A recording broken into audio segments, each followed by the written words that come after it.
Welcome student. आज हम करने जा रहे हैं solubility of gases in liquids.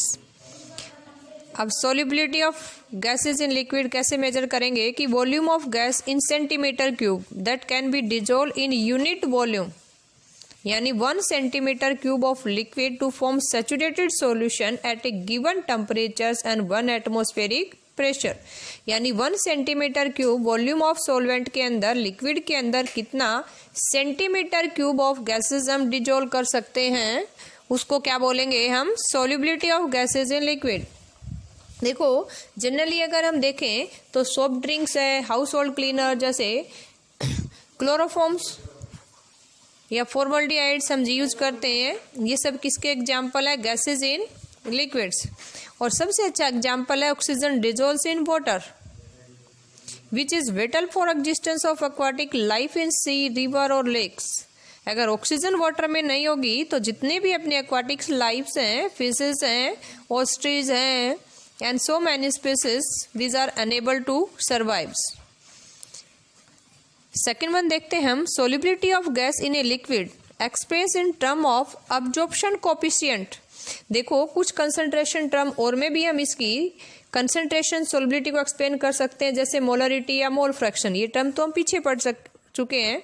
एक और होता है जिसको बोलते हैं एब्जॉर्प्शन कोफिशिएंट। एब्जॉर्प्शन कोफिशिएंट क्या होता है कि volume of gas in ml that can be dissolved in 1 ml of liquid solvent at a given temperatures and 1 atmospheric pressure. और एब्जॉर्प्शन कोफिशिएंट को अल्फा से डिनोट करते हैं। और मैथमेटिकली अगर कैलकुलेट करना हो तो क्या कहेंगे कि कितना वॉल्यूम ऑफ गैसेस डिजोल्व किया, यानी small v upon pressure of gas into volume of liquid या सोलवेंट यूज्ड। अब देखो इसके बाद हम जनरली देखते हैं कि factor affecting the solubility of gases in a liquid. तो उसमें जैसे हमने पढ़ा था, first one factor is nature of gas and solvent, कि कौन सी गैस को आप सोलवेंट में डिजोल्व करने जा रहे हो और सोलवेंट क्या यूज किया हमने। तो सबसे पहले हम नेचर ऑफ गैस की बात करते हैं। जो भी gas has a solute use कर रहे हो वो जितना इजिली लिक्विफाई होगी, इजिली लिक्विफाइड हो सकती है, उतनी ज़्यादा उसकी क्या होगी, उस सोलवेंट के अंदर सोल्युबिलिटी हो जाएगी। इसी की तरह देखते हैं जैसे CO2 है, अमोनिया है, इनकी जितना इजीली लिक्विफाई हो जाते हैं उतनी ज़्यादा उनकी क्या होगी, सोल्युबिलिटी। या हम ये देखें कि जो गैस है जो सॉल्यूट यूज कर रहे हैं वो कितनी फास्टली सॉल्वेंट के साथ रिएक्ट कर रही है, और जितनी ज़्यादा रिएक्टिविटी होकर वो नया कंपाउंड बना रही है, आयनाइज हो रही है, उतनी ज़्यादा उसकी क्या होगी, सोल्युबिलिटी होगी। जैसे हम एग्जाम्पल लें हाइड्रोक्लोरिन यानी HCl गैस का। HCl गैस जैसे वाटर में डिसोल्व करते हैं ये H आयन और क्लोराइड आयन, या ये बोलें कि हाइड्रोनियम आयन और क्लोराइड आयन में टूट जाता है। और अमोनिया वाटर के साथ रिएक्ट करके क्या बना लेता है, अमोनियम हाइड्रोक्साइड्स। और थर्ड वन फैक्टर अगर नेचर ऑफ गैस से रिलेटेड देखें तो उसका क्रिटिकल टेम्परेचर्स। अब ये क्रिटिकल टेम्परेचर क्या होता है? Critical temperature is the temperature at and above which only vapour of a gas is exist, यानी at that temperature, above that temperature gas cannot liquefy। और जितना ज़्यादा किसी का क्रिटिकल टेम्परेचर होगा उतनी ज़्यादा उसकी क्या होगी, solubility. That means critical temperature of a gas is directly proportional to solubility. जैसे हम एग्जांपल लें, अमोनिया की सोल्युबिलिटी CO2 से ज़्यादा है, CO2 की सोल्युबिलिटी ऑक्सीजन से ज़्यादा है। ऐसे अगर हम सोलवेंट को डिस्कस करें, यानी अगर आपने सोलवेंट वाटर लिया तो वाटर के अंदर सोल्युबिलिटी CO2 की ज़्यादा है बजाय कि हाइड्रोजन और ऑक्सीजन। और इसी तरह से हम ये देखें, अगर सोलवेंट आपने ले लिया इथेनॉल, तो इथेनॉल के अंदर oxygen, nitrogen are more solubles than water. इसी तरह से अगर हम ये देखें कि hydrogen sulphide and ammonia more soluble in water than ethanol, तो according to nature of solvent solubility of gases changes. इसी तरह से देखो हम नेक्स्ट वन फैक्टर कर रहे हैं, टेम्परेचर। टेम्परेचर मीन्स क्या होता है, हॉटनेस, कोल्डनेस कितना है। अब हम देखते हैं जैसे ही गैस को किसी लिक्विड के अंदर डिजोल्व करते हैं, दैट आर एक्सोथर्मिक प्रोसेस। और एक्सोथर्मिक प्रोसेस है तो ली चैटलियर प्रिंसिपल के अनुसार एक्सप्लेन कर सकते हैं कि solubility of gases decrease with rise in temperatures. लेकिन एक एक्सेप्शनली ये भी केसेस है, जनरली जो स्प्रिंगली सोल्यूबल गैसेस होते हैं उनकी सोल्युबिलिटी राइज इन टेम्परेचर के साथ स्लाइटली इंक्रीज करती है। That are exceptionally gases are hydrogen and noble gases. देखो इसको ग्राफिकली अगर एक्सप्लेन करें, हम सोल्युबिलिटी वर्सेस टेम्परेचर अगर ग्राफ ड्रा करके देखें तो इसमें हमें क्या मिलेगा कि solubility of nitrogen is lesser than solubility of oxygen, जो ग्राफिकली हम इजिली ड्रा कर सकते हैं, जो हमने ग्राफ में मेंशन किया है। अब जनरली जो क्वेश्चन पूछे जाते हैं ये आपने सोल्व करने हैं।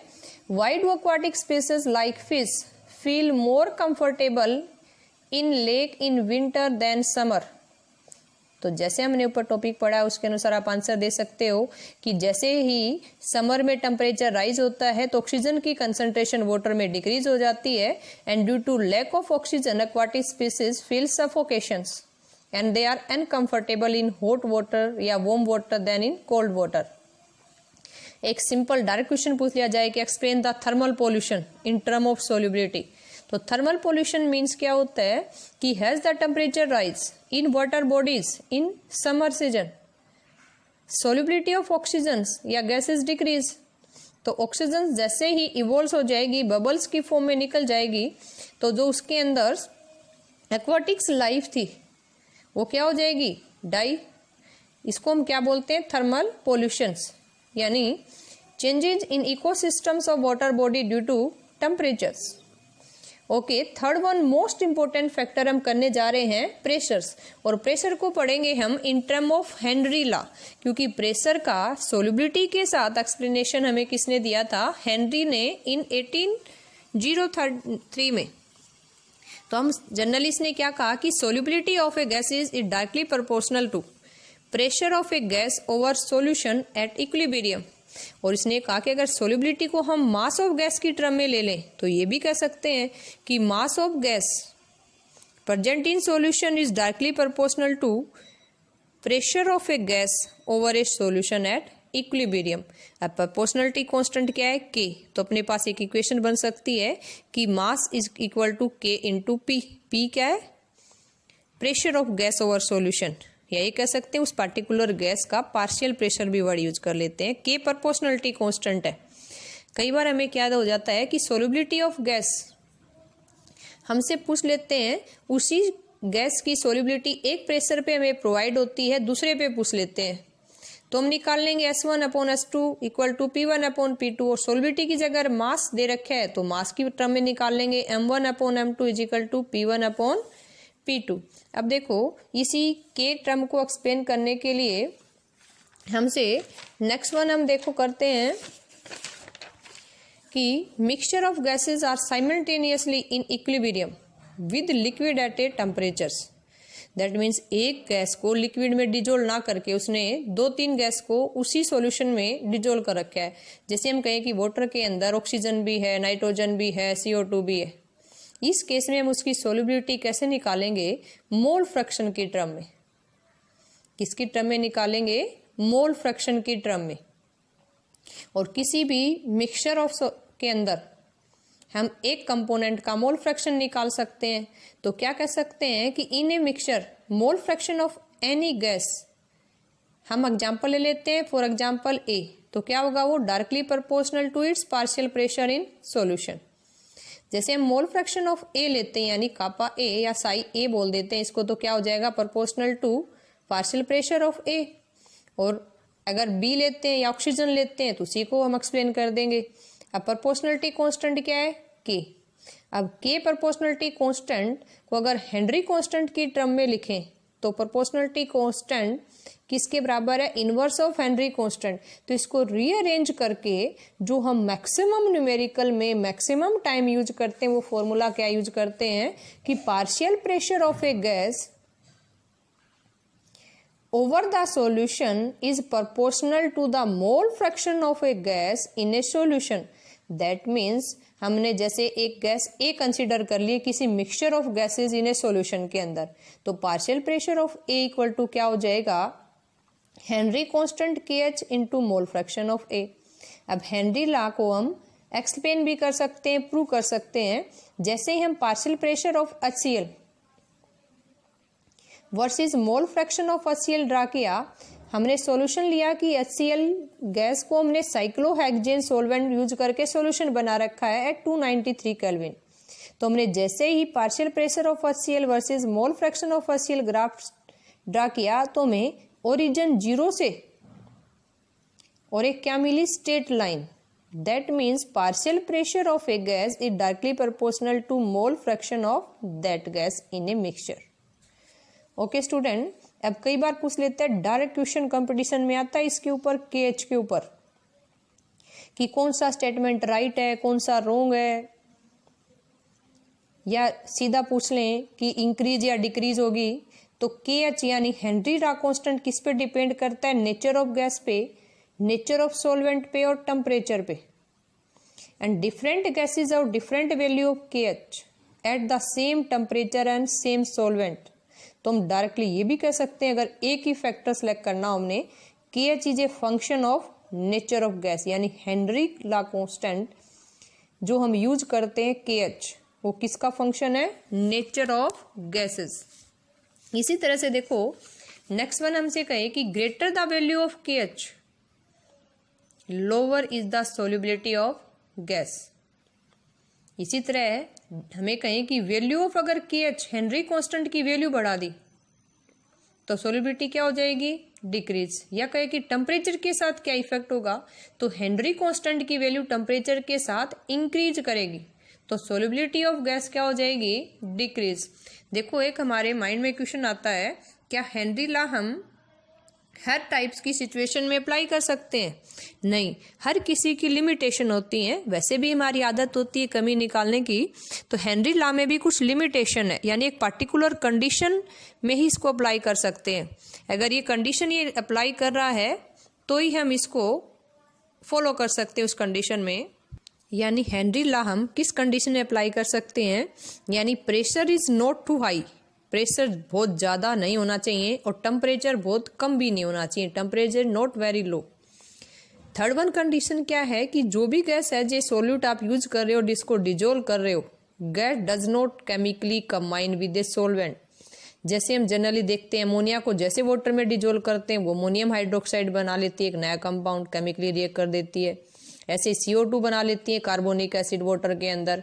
या अपनी बॉडी का एग्जांपल है, हम हीमोग्लोबिन अपनी बॉडी में जाने के बाद जो ऑक्सीजन है वो बॉडी के हीमोग्लोबिन के साथ एक कॉम्प्लेक्स कंपाउंड बना लेती है और ये केमिकली कंबाइन कर रहे हैं, इसलिए ये हेनरी लॉ को फॉलो नहीं कर रहे। इसलिए हर कंडीशन में हम हेनरी लॉ को फॉलो नहीं कर सकते, लेकिन फिर भी हेनरी लॉ हमारे लिए मोस्ट इम्पोर्टेंट है।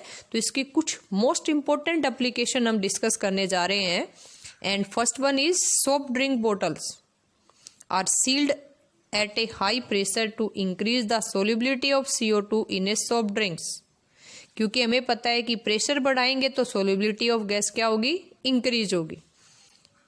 ऐसे ही हम एग्जाम्पल लें कि जैसे हाई अल्टीट्यूड पहाड़ों पे लोग जो चढ़ते हैं, at high altitude partial pressure of oxygen is low. जैसे जैसे हम ग्राउंड लेवल से ऊपर जाते हैं ऑक्सीजन की कंसंट्रेशन डिक्रीज हो रही है, इसलिए जो हाई अल्टीट्यूड पे रहने वाले पीपल्स हैं उनके ब्लड में भी ऑक्सीजन की कंसंट्रेशन क्या हो जाती है, कम।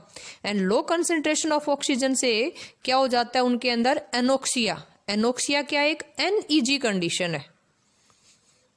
That means persons that have anoxia. Anoxia means person are unable to think and act properly. Exam में डायरेक्टली पूछ लिया जाता है कि explain anoxia. Okay, third one application इसकी देखते हैं हम, जो स्कूबा डाइवर्स होते हैं। स्कूबा डाइवर्स मीन्स जो गोताकार होते हैं, जो गहरी तैराक करते हैं नीचे सी के अंदर, ओशियंस के अंदर, जैसे अपने आर्मी क्रोकोडाइल्स वगैरह जो करते हैं।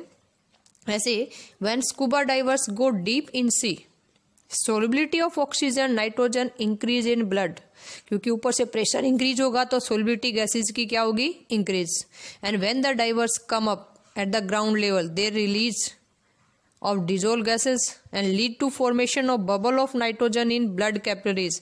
क्योंकि ग्राउंड लेवल पे एटमॉस्फेरिक कंडीशन में नाइट्रोजन की सोल्युबिलिटी कम है तो वो फास्टली निकलने की कोशिश करती है, तो कैपिलरीज के अंदर बबल क्रिएट कर देती है।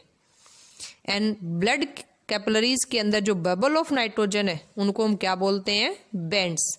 तो ये बैंड्स भी क्या एक NEG कंडीशन, एक पेनफुल सेनेशंस है in scuba divers due to formation of N2 bubbles in blood capillaries। और अपनी बॉडी से देखें तो फंक्शनिंग ऑफ लंग्स भी किस पे काम करती है, हेनरी लॉ पे ही करती है। ओके स्टूडेंट, कुछ न्यूमेरिकल हम करके देखते हैं। 1 मार्क्स के छोटे न्यूमेरिकल पूछ ले जाते हैं हेनरी लॉ कांस्टेंट पे। जैसे छोटा सा लेते हैं, explain how scuba divers read out from bent formations.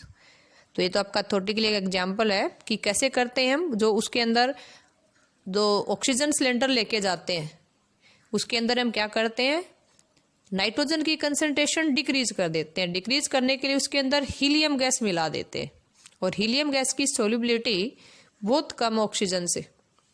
इसलिए to avoids bent the tank of scuba divers are filled with 11.7% helium and 56.2% nitrogen and 32.1% oxygen. एक छोटा सा न्यूमेरिकल जो आपने करना है, calculate concentration of CO2 in a soft drink that is bottle at a partial pressure of CO2 of 4 atmosphere over the liquid at 25 degree Celsius.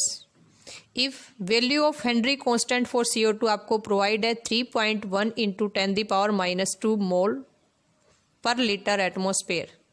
आप directly solubility की term में निकाल लेंगे। सोलिबिलिटी आपने कैलकुलेट करनी है कि हेनरी कांस्टेंट की वैल्यू दे रखी है, आपको पार्शियल प्रेशर दे रखा है। ओके, नेक्स्ट वन आपने सोल्व करना है कि partial pressure of A ethane over A saturated solution containing 6.56 into 10⁻² gram of ethane is 1 bar. If the solution contain 5 into 10⁻² gram of ethane, then what shall be the partial pressure of the gas? देखो solubility की term में ये direct निकाल लेंगे कि अगर एक solution की सोलिबिलिटी दे रखी हो, दूसरे की पूछ रखी हो, या हमें सोलिबिलिटी दोनों दे रखी है, एक का पार्शियल प्रेशर दे रखा है तो दूसरे का कैलकुलेट कर लेंगे। ओके, नेक्स्ट वन आपने करना है कि हाइड्रोजन सल्फाइड जो एक टॉक्सिक गैस है, रोटन एग स्मेल होती है, उसको आपको सोलिबिलिटी दे रखी है इन टर्म ऑफ मोलालिटी, और कितनी है, एट STP की मोलालिटी दे रखी है 0.195, और आपने हेनरी कांस्टेंट कैलकुलेट करना है। ये थोड़ा सा इनडायरेक्ट न्यूमेरिकल है, फिर भी आप सोल्व करेंगे क्योंकि हम ये टर्म पीछे पढ़ चुके हैं। मोलालिटी मीन्स क्या होता है, moles of hydrogen sulphide in 1000 gram of water. तो 1000 ग्राम ऑफ वाटर में आप मोल निकाल लेंगे, और मोल्स ऑफ हाइड्रोजन सल्फाइड आपके पास आ गए, तो आपके पास क्या आ जाएंगे, मोल्स या मोल फ्रैक्शन ऑफ हाइड्रोजन सल्फाइड। और मोल फ्रैक्शन आते ही आपको ST पे स्टैंडर्ड टेम्परेचर प्रेशर पे प्रेशर की वैल्यू पता है कितनी है, 0.987 बार, और हम रीअरेंज करके निकाल लेंगे हेनरी कांस्टेंट की value. Okay, thank you student. ये सब आपने कॉपी में नोट करना है, जो क्लास लगने के बाद चेक किया जाएगा।